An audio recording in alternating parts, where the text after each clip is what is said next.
কি বাম কি রাম 17 বছর কেটে গেলেও ব্রিজ আর নির্মাণ হল না। শেষ পর্যন্ত মানুষকে রাস্তায় নেমে আন্দোলন করতে বাধ্য করল সরকার। বৃষ্টি সম্পূর্ণ করার দাবিতে শুক্রবার ভোর থেকে জনগণ হরিণা এলাকায় জাতীয় সড়ক অবরোধে বসে।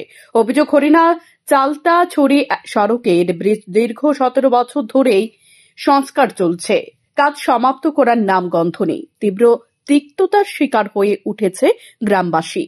অভিযোগ, সাবরুম আগরতলা ৮ নং জাতীয় সড়কের পাশ দিয়ে বয়ে যাওয়া মনু নদীর উপর দিয়ে একটি ব্রিজ নির্মাণের কাজ শুরু হয়েছিল দীর্ঘ 17 বছর আগে পূর্বতন সরকারের আমলে। কিন্তু বাম শাসনের অবসানের পর রাম শাসনেও 6 বছর অতিক্রান্ত হয়ে গেলেও ব্রিজের নির্মাণ কাজ এখনো শেষ হয়নি। এই বৃষ্টি চালিতাছড়ি এলাকার কয়েক হাজার মানুষের চলাচলের একমাত্র পথ। নির্মীয়মান বৃষ্টির পাশ দিয়ে একটি ফ্রুট ব্রিজ ছিল, কিন্তু সেটিও গত আগস্ট মাসের বন্যায় ভেসে গেছে, যার ফলে জীবন ঝুঁকি নিয়ে এলাকাবাসী, ছাত্রছাত্রী ও রোগী পর্যন্ত জীবন ঝুঁকি নিয়ে অর্ধসমাপ্ত বৃষ্টি পারাপার হচ্ছে। এ বিষয়ে এলাকার জনগণ দফায় দফায় জনপ্রতিনিধি থেকে শুরু করে প্রশাসনিক আধিকারিকদের কাছে আবেদন নিবেদন করেও কোনো ফল না পাওয়ায় অবশেষে শুক্রবার সকাল থেকে সাবরুম আগরতলা ৮ নং জাতীয় সড়ক অবরোধে বসে।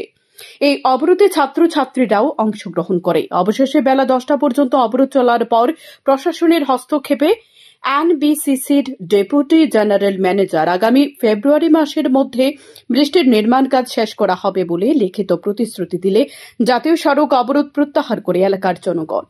এমনটাই জানিয়েছেন অবরোধকারীরা। আজকে 14 বছর হয়ে গেল এই ব্রিজ এখন পর্যন্ত অসমাপ্ত। এই ব্রিজ নিয়ে দীর্ঘ সময় আমাদের লড়াই ছিল। একটা সময় পারাপারে শুধুমাত্র নৌকার উপর নির্ভরশীল ছিল। আজকে জনতার তার মুখের হাসি ফোটানোর জন্য সরকার কর্তৃপক্ষের তরফ থেকে যে ব্রিজটা কাজ শুরু করে, আজকে সেই ব্রিজ সম্পন্ন করতে গিয়েও তালবাহানা। আজকে এক কন্ট্রাক্টর এসে 1-2 মাস কাজ করে, এরপরে এই কাজ ফেলে আবার চলে যায়। সাধারণ মানুষের তার যে প্রতিদিনকার যে কষ্ট, প্রতিদিনকার এখান থেকে ওই পারে যাওয়া বা এই পারে আসা ক্ষেত্রে যে ঝুঁকি, আপনারা দেখছেন অনেক স্টুডেন্ট আমাদের এই হরিণা স্কুলের উপর নির্ভর করে পড়াশোনা করে।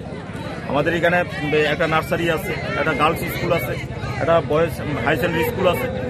এই স্কুলের স্টুডেন্টরা সবাই এই ব্রিজের উপর নির্ভরশীল ছিল। একটা ফুটব্রিজ ছিল, ওই ফুটব্রিজ এবারকার ফ্লাডে বন্যায় এই ব্রিজ অনেক দিন হয়েছে তো পুরানো, এই ব্রিজ ভেঙে নিয়ে যায়, যার ফলে মানুষ আসা যাওয়ার পর্যাপ্ত পরিমাণে ক্ষতিগ্রস্ত ছিল। এই জায়গাটার মধ্যে দাঁড়াইয়া আমরা দেখেছি বিভিন্ন পলিটিক্যাল পার্টির তরফ থেকেও অনেকবার মুভমেন্ট করা হয়েছে। এই রাজ্যের তার মন্ত্রী বাহাদুররাও অনেকবার এখানে নেমে পরিদর্শন করেছেন। বিরোধী দলের নেতাও উনি শ্রদ্ধেয় জিতেন চৌধুরী উনিও কয়েকবার ভিজিট করেছেন। কিন্তু করার পরে আমরা লক্ষ্য করেছি শুধু ভিজিটগুলি হয়, কিন্তু বিভিন্ন নিউজ, বিভিন্ন চ্যানেলে এতবার করে বলার পরও, পাবলিশ হওয়ার পরও সরকার কর্তৃপক্ষ বা ডিপার্টমেন্টের কর্তৃপক্ষ তারা কোনোভাবে এই কন্ট্রাক্টরকে দিয়ে বা এই ব্রিজটা সম্পন্ন করার জন্য কোনো উদ্যোগ নেয়নি।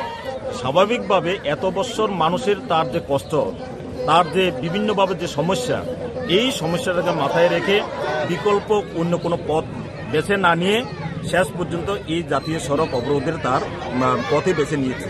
কাজেই আগামী দিন এই ব্রিজ তার সম্পন্ন হওয়ার জন্য দপ্তরের তরফ থেকে বা উচ্চতর তার প্রশাসনিক আধিকারিকরা এসে যতক্ষণ পর্যন্ত কথা বলবেন না, কথা দেবেন না, লিখিত প্রতিশ্রুতি দিবেন না, ততক্ষণ পর্যন্ত আমাদের রাস্তা অবরোধ চলবে। আমাদের এলাকাবাসীর তার তরফ থেকে এটা পরিষ্কার করে বলা হয়েছে। এখন দেখার বিষয় ফেব্রুয়ারি মাসের মধ্যে বৃষ্টি সম্পূর্ণ হয় কিনা। শান্তন টিভি।